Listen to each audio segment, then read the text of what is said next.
Bonjour à tous, c'est un énorme plaisir d'être parmi vous aujourd'hui. Aujourd'hui, en effet, je suis là pour vous parler de comment Dataiku va vous aider à utiliser l'IA générative pour de vrai dans l'entreprise. Mais tout d'abord, j'aimerais vous rappeler un petit peu la valeur de Dataiku. Pourquoi est-ce qu'on fait ce qu'on fait? Ce qu'on constate, c'est que les organisations font face à énormément de défis pour débloquer la valeur de leurs données. Et très souvent, elles sous-estiment la complexité de toutes les intégrations nécessaires, de tous les problèmes de data pipeline trop complexes, de à quel point les data analysts vont se retrouver perdus dans un ensemble de solutions séparées qui ne se parlent pas, à quel point les data scientists vont perdre énormément de temps à faire des tâches à faible valeur ajoutée, à quel point il va être compliqué de contrôler, de maîtriser tous les risques, toutes les sécurités associées à la donnée, à quel point les équipes opérationnelles vont avoir des difficultés à assurer la production fiable. Alors, le problème final, c'est que les personnes du business n'auront pas accès aux données dont elles ont besoin. Elles n'auront pas accès à leur data product. Tout cela provient avant tout d'un manque de collaboration, d'un manque de partage entre tous ces différents profils. Par ailleurs, on le sait, tous ces problèmes-là doivent être supervisés, gouvernés, pour ne pas se retrouver dans des situations où on est comme on était avant, avec des feuilles de calcul, où il n'y a aucune gouvernance centralisée. Cela amène naturellement à des pertes de valeur, des pertes de bénéfices, et à la fin, à ne pas exploiter la valeur de vos données. C'est là que Dataiku vous vient en aide. Dataiku est votre modèle opérationnel pour générer rapidement de la valeur à partir de vos données. Dataiku excelle à se connecter à toutes les sources de données, et surtout, après, c'est une plateforme unifiée. C'est une plateforme dans laquelle vous allez avoir à la fois le visuel, le code, l'IA générative. C'est une plateforme qui parle à tous les profils du métier. C'est une plateforme surtout dans laquelle le design, l'expérimentation et la production sont complètement intégrés. Ce ne sont pas des activités séparées, mais elles font bien partie d'une seule boucle. Elle permet à l'IT de mieux gouverner les process et aux utilisateurs de mieux en avoir la valeur. Dataiku est une infrastructure qui est à la fois native sur le cloud et agnostique au cloud. Elle vous permet de garder le choix, de garder le contrôle entre différents fournisseurs, que ce soit de technologies cloud, de technologies de compute et de database, mais aussi de technologies d'IA générative. Et à la fin, toute cette infrastructure, toute cette architecture, toute cette valeur est là pour que vos utilisateurs puissent à la fin créer et prendre bénéfice de leur data product, que ce soit via les capacités de consommation de données dans Dataiku, via des plateformes BI externes ou bien via vos propres applications métiers. Vous le savez tous, la réglementation sur l'IA est en train de se renforcer, est en train d'émerger d'une certaine façon, et donc l'une des valeurs les plus importantes de la plateforme Dataiku est de s'assurer que toutes ces activités ont lieu dans un cadre sécurisé, gouverné et unifié, afin d'obtenir la valeur nécessaire pour vos données. Mais aujourd'hui, nous allons parler de Generative AI. La hype qui s'est emparée du monde pour Generative AI a évidemment été énorme.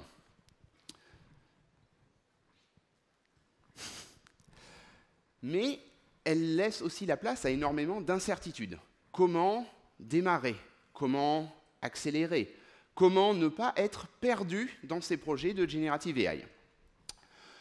Nous avons un premier, je dirais, conseil là-dedans, c'est de commencer par les cas d'usage les plus courants avant de chercher les choses les plus exotiques. Ce qu'on a constaté depuis le début de l'année, c'est que trois grandes tendances, trois grandes typologies d'applications se dégagent quand on parle d'IA générative. La première, c'est de structurer, donc de remplacer des pipelines NLP existants, legacy, pour transformer des données non structurées en données structurées en bénéficiant de la qualité et de l'adaptabilité supérieure de l'IA générative. C'est être capable de générer, donc de convertir les résultats d'une analyse qui peut être prédictive ou non, en contenu sur mesure adapté à vos besoins grâce à l'IA générative. Et c'est aussi répondre, donc de transformer toutes vos bases de connaissances internes en une source de confiance qui peut être utilisée directement par tous vos utilisateurs, y compris les utilisateurs non techniques. Toutefois, même en prenant en compte ce type d'application, donc en restant plutôt sur des choses assez cadrées pour commencer, on voit un autre problème apparaître. Le problème, c'est le gap entre les services dont vous entendez parler partout sur Internet, qui avancent à toute vitesse, extrêmement novateurs, et vos applications d'IA générative pour l'entreprise. Et l'existence de ce gap fait apparaître le besoin d'un socle commun pour les applications génératives AI. Ce socle commun vous permet déjà de vous connecter aux principaux fournisseurs de LLM et de Vector Store. Encore une fois, c'est un monde qui évolue à toute vitesse. Il y a, alors, ce n'est plus chaque semaine, mais c'est quand même encore au moins chaque mois, qu'un nouveau modèle, un nouveau fournisseur, une nouvelle technologie apparaît et va encore un peu plus loin et change les choses. Et aujourd'hui, nous ne sommes pas là pour vous annoncer que nous allons lancer notre propre LLM ou notre propre Vector Store. Parce que dans la lignée de ce que Dataiku a toujours fait, nous sommes là pour vous assurer que vous pouvez bénéficier de toutes ces technologies de façon sûre, de façon enterprise ready.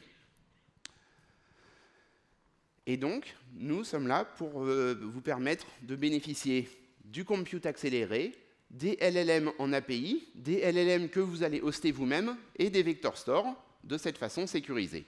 Nous appelons ce socle commun le LLM Mesh. Le LLM Mesh commence par le routage et l'orchestration qui vous permet de changer de fournisseur, mais surtout de garder le choix et de garder vos choix ouverts. Encore une fois, c'est un monde qui évolue très vite et il est trop tôt pour verrouiller des choix technologiques fortement engageants sur ce type de technologie. Mais cela va plus loin, car nous fournissons par-dessus ces briques de la valeur ajoutée, des capacités de maîtrise des coûts, des capacités de sécurité et de permission pour s'assurer que seules les personnes autorisées peuvent utiliser des LLM et uniquement avec la donnée qui est autorisée à l'être dans ce type. C'est aussi des capacités de détection de données personnelles, de détection de toxicité. C'est aussi des capacités d'amélioration de la performance avec du caching et surtout du contrôle de l'audit. Et enfin, le LLM Mesh inclut nativement le support de patterns classiques, notamment le pattern RAG, qui vous permet d'utiliser un LLM pour chercher dans vos bases de données internes. Et de la même façon que Dataiku a toujours fonctionné, ces capacités, vous allez pouvoir les utiliser, vous pouvez les utiliser à la fois sans aucun code via l'interface de Dataiku ou en code complet via des API que nous mettons à disposition. Le LLM Mesh ainsi défini est ce qui va sous-tendre vos applications d'IA générative pour l'entreprise.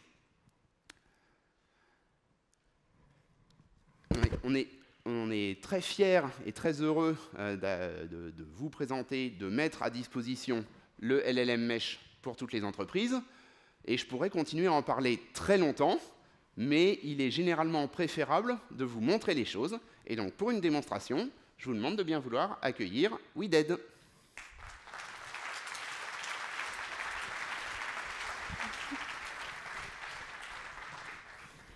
Bonjour à toutes et à tous. Merci Clément pour l'introduction. Alors, en effet, aujourd'hui, je vais vous illustrer les éléments que Clément vient d'évoquer à travers une courte démonstration. C'est parti pour la démo? Merci. Alors, ce qu'il va falloir retenir de cette présentation, c'est que le LLM vient s'ajouter à tout un ensemble de fonctionnalités déjà disponibles dans Dataiku qui vous permettront d'accélérer, de faciliter le développement de vos cas d'usage, mais tout en assurant un total contrôle sur la sécurité et la gouvernance des technologies que vous utilisez. Alors, pour illustrer tout ça, je vais me mettre dans la peau d'un utilisateur qui travaille au sein d'une organisation financière et qui va construire une application dans Dataiku à destination des métiers qui va leur permettre de poser des questions sur l'état financier de leur entreprise, par exemple, et d'obtenir une réponse parfaitement adaptée à leur contexte. Le contexte va dépendre des documents internes qui vont fournir un LLM, et un document comme celui-ci, par exemple un PDF, qui représente le rapport financier, et l'application ressemblerait à celle-ci. Je vais rentrer ma base de connaissances interne, je vais poser ma question sur les facteurs de risque de mon entreprise, et Dataiku va aller appeler mon modèle d'IA générative pour me fournir une réponse.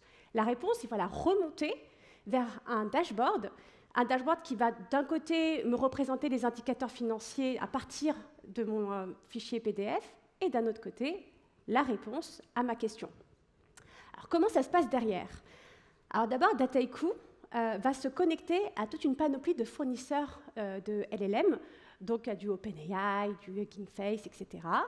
Et on va pouvoir mettre en place cette connexion, la paramétrer et aussi assurer une surcouche de sécurité pour donner un droit d'accès à certaines catégories d'utilisateurs. Donc, une fois que j'ai mis en place ce connecteur, donc ma connexion à mon OpenAI va rejoindre toutes les autres connexions qui sont disponibles, et maintenant je vais pouvoir construire mon projet.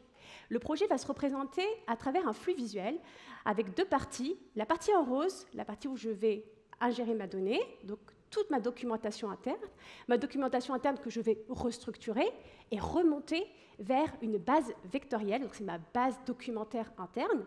Cette base-là, je vais pouvoir la paramétrer.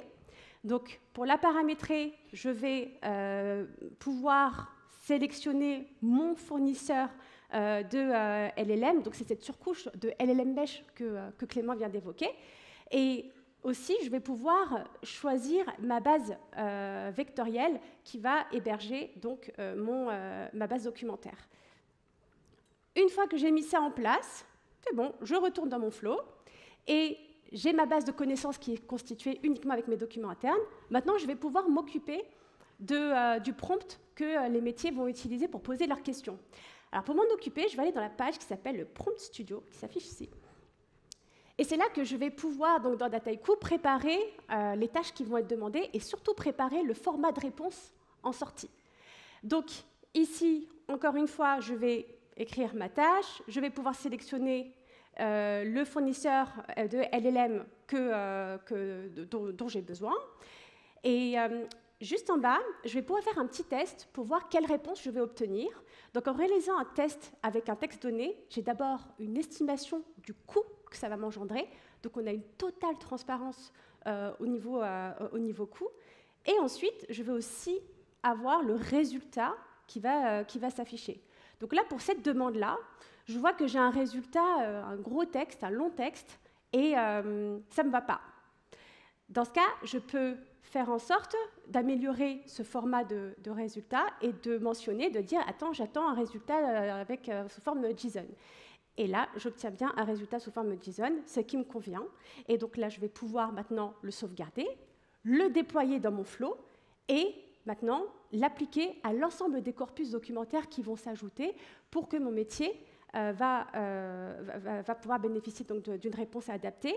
Donc, quand je lui ajoute un nouveau document, j'aurai en sortie une table qui va être restructurée avec les éléments d'indicateurs financiers, remonter vers un graphique qui va être remonté vers le dashboard et partagé via l'applicatif en complément de la question que le métier va exécuter dans cette application.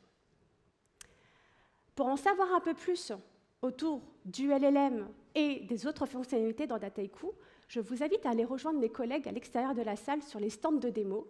Et je vous souhaite à toutes et à tous une très bonne journée. Merci.